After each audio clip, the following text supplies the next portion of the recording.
пыльное шкло. Ветер дае і дае. Бегче треба было, бегче прэч ад яе. Як я мог не заўважыць, што пралез ка другому цвяце, як я мог не заўважыць пярсцёнка на тонкай руцэ. Як я мог не заўважыць, што розны нам шлях у жыцці, як я мог не заўважыць, не заўважыў плаці. І зноў перон, у дальнім яго канцы жалеза, цэгла, бетон, рамонт, нержавеючую сталю, тую здаюць рамонт, а сэрца маё ні сталь, ні бетон, ад пяшчоты трапеча і мук, як гільяціна, дзверы ў вагон, мёртвы жалезны стук.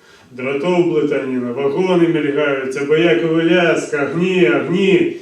Пасажыры ў вокнах сябе разглядаюць, больш нічога ў жыцці не бачаць яны.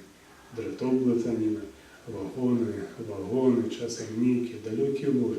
Дзе ж ты, зямля зялёная, з белай песняй сваёй.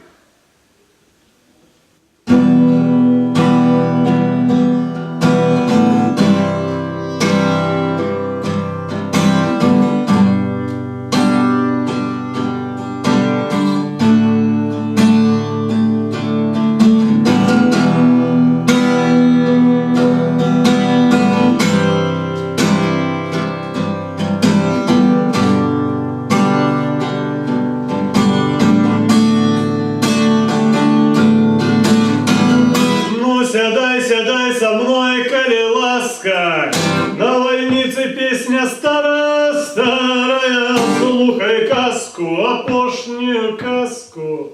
Я на твоих очах помирая, в этой казce лапы скибили, византийский заход, у алым дыме зеленая сорока, а кашку варила зеленая сорока с дурными очима.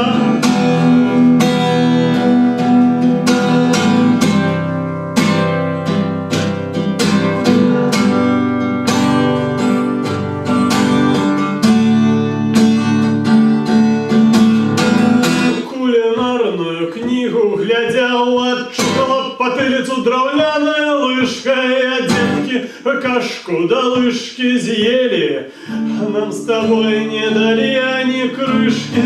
Ты смеешься, такого нема на свете, не смейся, любая, свет широкий, мы с тобою только дурные дети, нам добро с гэтай чубатой сорокой.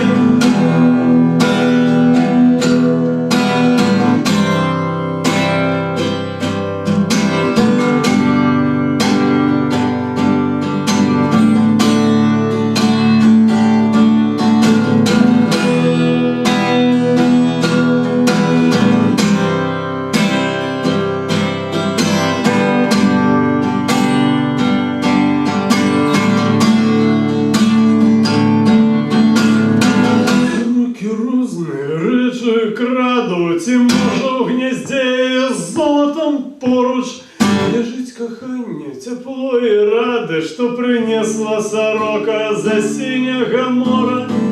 Отдай, сорока, нема уже силы, я наша не кохай, мяне хоть решце, дай я тебе поцелую, милая, а каша, чё з гэтай кашей нарешце?